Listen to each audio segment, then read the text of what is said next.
അപ്പോൾ കളങ്കാവൽ കണ്ടിട്ട് വന്നിരിക്കുകയാണ്. മമ്മൂക്കയുടെ 8 മാസത്തിന് ശേഷമുള്ളൊരു തിരിച്ചുവരവ്. അസാധ്യ തിരിച്ചുവരവ്. പടം ജിതിൻ കെ ജോസ് ഡയറക്ഷൻ.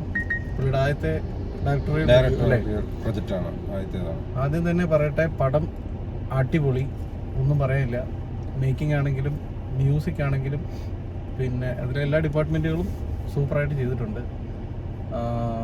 എടുത്തു പറയേണ്ടത് അതിന്റെ മ്യൂസിക് നല്ല ഇമ്പാക്റ്റ് ഉണ്ട്. കഥയ്ക്ക് നല്ല ഇമ്പാക്റ്റ് വരുന്നുണ്ട്. കറക്റ്റായിട്ട് ചെയ്തിട്ടുമുണ്ട്. ആക്ടിങ് സ്വാഭാവികമായിട്ടും മമ്മൂക്കയാണെങ്കിലും വിനായകനാണെങ്കിലും പൊളിച്ചിട്ടുണ്ട്. ബാക്കി വന്ന എല്ലാവരും, പോലീസ് ഓഫീസറായിട്ട് വന്ന ആൾക്കാരാണെങ്കിലും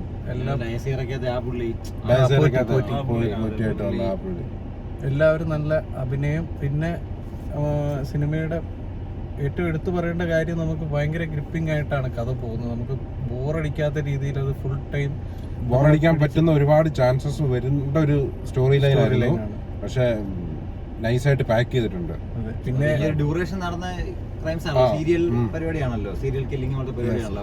അത് പറയുമ്പോൾ ആദ്യം നമ്മുടെ സൈനൈഡ് മോഹന്റെ കഥയാണോ എന്ന് ചോദിച്ചാൽ അത് അതില് ബേസ് ചെയ്തിട്ടുള്ള നല്ല ബേസ് ഉണ്ട്. അത് അവര് തുറന്നു പറഞ്ഞിട്ടുണ്ടായിരുന്നില്ല. പക്ഷെ കറക്റ്റ് ആ ഒരു സ്റ്റോറിയെ ബേസ് ചെയ്ത്, എന്നാൽ അതിനകത്ത് കുറച്ച് ഇവരുടേതായിരുന്ന കാര്യങ്ങളായിട്ട് കഥ ഉണ്ടാക്കി. അത് സിനിമ ആക്ച്വൽ ബേസ് ഉണ്ടെങ്കിലും സിനിമയ്ക്ക് സ്റ്റോറി ഉണ്ട്.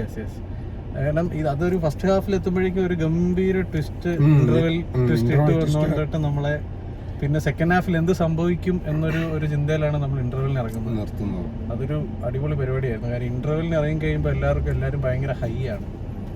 പിന്നെ സെക്കൻഡ് ഹാഫിൽ വന്നു കഴിയുമ്പോൾ പ്യൂർലി ക്രിയേറ്റീവ് ആയിട്ടുള്ള ശരിക്കും പറഞ്ഞാൽ സിനിമ ഇങ്ങനെ കണ്ട് ഇങ്ങനെ ഇരിക്കും. ഓരോ സന്ദർഭവും ഓരോ കൊലയൊക്കെ ഇങ്ങനെ കണ്ട് രസിച്ച് ആ ഒരു ഫ്ലോയിൽ നമുക്ക് കാണാൻ സാധിക്കും. എടുത്തോണ്ട് പോകും നമ്മളെ. പടം തുടങ്ങി കഴിഞ്ഞാൽ എടുത്തോണ്ട് പോകും. അഭിനയത്തിന്റെ കാര്യം പറഞ്ഞപ്പോഴേ, നമുക്ക് ആസ് യൂഷ്വൽ ഏത് സിനിമയിൽ ഏത് റോളാണെങ്കിലും അടിപൊളിയായിരിക്കും. ഇതിലും അടിപൊളിയാണ്. പക്ഷെ വിനായകൻ ഇതുവരെ നമ്മൾ കണ്ടിട്ടില്ലാത്തൊരു വിനായകൻ തന്നെയാണ്. അതെ, അടിപൊളിയായിട്ട് പുള്ളി ചെയ്തിട്ടുണ്ട്. പുള്ളി ഭയങ്കര രസമായിട്ട് തോന്നി.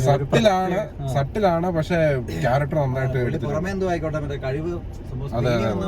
അല്ല, നമ്മുടെ ഇന്റർവ്യൂല് പറഞ്ഞേക്കുന്ന പോലെ പുള്ളിയെ കൈയും കാലും കെട്ടിയിട്ട് അഭിനയിപ്പിച്ചു എന്ന് അങ്ങനെ ഒരു സംഭവം ഇന്റർവ്യൂ.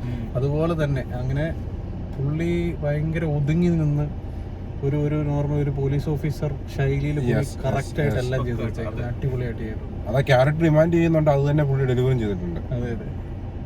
അതുപോലെ പടം ഫുൾ ടൈം ഇത് തന്നെ ഗ്രിപ്പിംഗ് ആയിട്ട് പോകുന്നു. Music super. ഓരോ സീനിലും വിനായകൻ ചേട്ടന്റെ ഇൻട്രൊഡക്ഷൻ സീനിലാണെങ്കിലും പിന്നീട് വരുന്ന ഓരോ സെക്കൻഡ് ഹാഫ് മ്യൂസിക് പലയിടത്തും കത്തി കയറിയിട്ടുണ്ട്.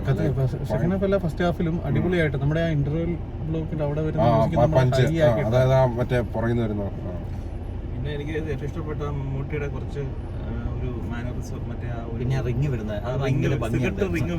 പണ്ട് കാലത്ത് മമ്മൂട്ടി സിനിമ കണ്ടിട്ടുണ്ട് റിങ് വിടുന്നത് കൂടാട്ടിരുന്നത്. അത് പിന്നെയും അങ്ങനെ ഭംഗിയായി ഒരു പ്രാവശ്യം അല്ലല്ലേ ട്രെയിലർ നമ്മളൊന്ന് കണ്ടു. സിനിമ ത്രൂ ഔട്ട് പുള്ളി ഒരു കണ്ടിട്ട്, പക്ഷെ അത് അനുകരിക്കാൻ പാടില്ല. എന്നാലും അത് സിനിമയുടെ ഭാഗമായ പുള്ളിയുടെ ക്യാരക്ടർ ഒരു ചെയിൻ സ്മോക്കറാണ്. ആ ക്യാരക്ടറിന്റെ ഭാഗമായിട്ട് പുള്ളി 2-3 കാര്യങ്ങൾ കാണിക്കുന്നുണ്ട്. അത് പറയാൻ പറ്റത്തില്ല, അത് സ്പോയിലർ ആയി പോകും. പക്ഷെ കണ്ടത് എനിക്ക് ഇഷ്ടപ്പെട്ടു ഉറപ്പായിട്ടും. അതെ. അതുപോലെ സിനിമാറ്റോഗ്രഫി ആണെങ്കിലും കിടിലമാണ്. നമ്മുടെ തിരുവനന്തപുരം തമിഴ്നാട് ആ ബോർഡർ ഏരിയ കാണിക്കുന്നത് വളരെ നന്നായിട്ട് കാണിച്ചിട്ടുണ്ട്. അനാവശ്യമായിട്ട് ഒരു ഷോട്ടും വെച്ചിട്ടില്ല. ഏരിയൽ ഷോട്ട്സ് ഒന്നും കാണിച്ചിട്ടില്ല. മമ്മൂട്ടിയുടെ ലാംഗ്വേജ് അത് പുള്ളിയുടെ സ്ട്രോങ് സോണാണ്. ഈ സ്ലാങ്ങും സൗണ്ടിലുള്ള ഇപ്പൊ മമ്മൂട്ടി ഇപ്പൊ ചെയ്യുമ്പം ഈ സൈനൈഡ് മോഹന്റെ ബേസ് ആണെങ്കിൽ ഇപ്പം സ്ത്രീകളെ മറ്റേ സെക്സ്വലി മറ്റേ ഇത് ചെയ്യുക മമ്മൂട്ടി ചെയ്യണമെന്നില്ല. മമ്മൂട്ടി ആ ഇമേജ് ഉണ്ടല്ലോ. പക്ഷെ പുള്ളിയുടെ സൗണ്ട് മോഡുലേഷനും സ്ലാങ്ങും കൊണ്ട് ആ ഡെവിലിഷ് സൗണ്ട് ഉണ്ടല്ലോ. ഇപ്പൊ കൊല്ലും ആരെ അതെ ഏറ്റവും സീനിൽ അത് കഥക്കകത്ത് വന്നു. ക്യാരക്ടർ എന്താണെന്ന് ഫസ്റ്റ് സീൻ തന്നെ മോഡുലേഷൻ ആണ് സൗണ്ട്. ആ സൗണ്ട് കേൾക്കാൻ നമുക്കറിയാം ഒരു ഡെവിലിഷ് ആ ക്യാരക്ടർ അവിടെ കിട്ടി. അതിന്റെ പുള്ളി സ്ക്രീനിൽ ശരിക്കും കൊല്ലുന്നത് കാണിക്കണമെന്നോ പീഡിപ്പിക്കുന്നത് കാണിക്കണോ ഒന്നുമില്ല. അങ്ങനെ ഏത് നാടിന്റെ സൗണ്ടാണ് അത് നമ്മുടെ തമിഴ്നാട് കന്യാകുമാരി അതായത് തിരുവനന്തപുരം ബോർഡറല്ലേ നാഗർകോവില്. അല്ല ആ ഭാഗത്തെ കുറച്ച് ഈ പറഞ്ഞ പോലെ റിച്വൽസ് ഒക്കെ അതിന്റെ ഇടയ്ക്ക് കാണിച്ചു പോകുന്നുണ്ട് ചില ക്യാരക്ടേഴ്സിനെ കാണിക്കാൻ സമയത്ത്.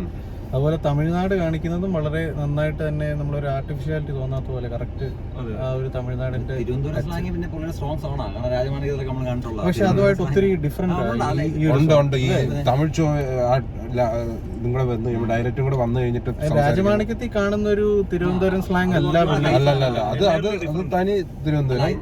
തിരുവനന്തപുരത്ത് തന്നെ പല സൈഡിലുണ്ടല്ലോ, അപ്പൊ ഇത് പുള്ളി ലൊക്കേഷൻ പോലാണല്ലോ. പുള്ളി അത് സ്പോയിലർ ആവുമെന്ന് എനിക്കറിയില്ല. പുള്ളി ടാർഗറ്റ് വെക്കുമ്പം അവരുടെ രീതിയിലേക്ക് സംസാരിക്കുന്നുണ്ട്. പേര് മാറുന്നതനുസരിച്ച്, ഐഡന്റിറ്റി മാറുന്നതനുസരിച്ച് അയാള് അത് സട്ടിലാണ് ഭയങ്കരമായിട്ട്. ഒന്നുകൂടെ കാണുമ്പോൾ നമുക്കത് പിന്നെയും പിടികിട്ടുള്ളൂ. അപ്പൊ ഇതൊക്കെയാണ് പടം. മേക്കിംഗ് അടിപൊളിയാണ്, മ്യൂസിക് അടിപൊളിയാണ്, അഭിനയം ഒരു രക്ഷയില്ല, തിയേറ്റർ വാച്ച് തന്നെയാണ്.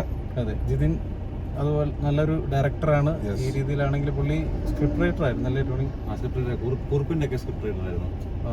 അപ്പൊ എല്ലാരും പുള്ളി ഇതിന്റെ സ്ക്രിപ്റ്റ് റൈറ്ററാണ്, വേറെ രണ്ടുപേരും കൂടെ script writer ആണ്. അപ്പൊ ഇത്രയും നാൾ ഇറങ്ങിയ മമ്മൂട്ടിക്ക് കുറെ നല്ല പടങ്ങൾ ഇറങ്ങി, പക്ഷെ അതൊന്നും നമ്മളിപ്പോ തിയേറ്ററിൽ അതുപോലെ കളക്ഷൻ നേടിയിട്ടില്ല. അപ്പൊ എല്ലാരും തിയേറ്ററിൽ പോയി തന്നെ ഈ പടം കാണണം. അതെ അതെ, പുള്ളിക്ക് കിട്ടേണ്ട ഒരു കളക്ഷൻ ഒരു ഇതുണ്ട്, ആ സാധനം ഈ പടത്തിലൂടെ അടിക്കണം. അതെ, മമ്മൂക്കൊക്കെ ഒരു 100 കോടി എന്നൊരു സാധനം ഇല്ലായിരുന്നു നല്ല പറയുന്നത്. പടങ്ങളാണ് മൊത്തം ഇറങ്ങുന്നത്, പക്ഷെ ഒന്നും അങ്ങ് തിയേറ്ററിൽ ആള് കയറുന്നത് എന്താണോ അങ്ങ് ഇതാവുന്നില്ല. ഇതിനി ഞാൻ പറയുകയാണെങ്കിൽ അഭിപ്രായങ്ങളൊന്നും നോക്കാൻ നിൽക്കാതെ നേരെ തിയേറ്ററിൽ പോയി കാണാൻ പറ്റിയ നല്ലൊരു അടിപൊളി സിനിമയാണിത്. ഒരു നൈസ് വെൽക്കമിങ് കൊടുക്കുക, ഇങ്ങനെ നമ്മളെ ഇരുത്തി കാണിക്കും, അതാണ് ഏറ്റവും വലിയ രസം. ക്ലൈമാക്സ് ഒക്കെ ആണെങ്കിലും നമ്മൾ എക്സ്പെക്ട് ചെയ്യാത്തൊരു സാധനങ്ങളൊക്കെ അങ്ങനെ വന്നു.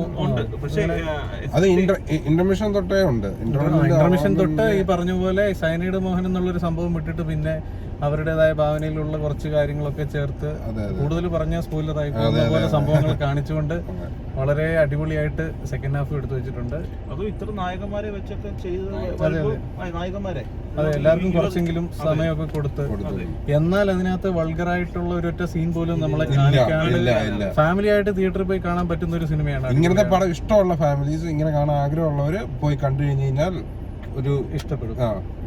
ഒരു ഇതാവില്ല. അപ്പോൾ എല്ലാവരും തിയേറ്ററിൽ തന്നെ പോയി വാച്ച് ചെയ്യുക. കളങ്കാവൽ സൂപ്പർ പടം. യെസ്.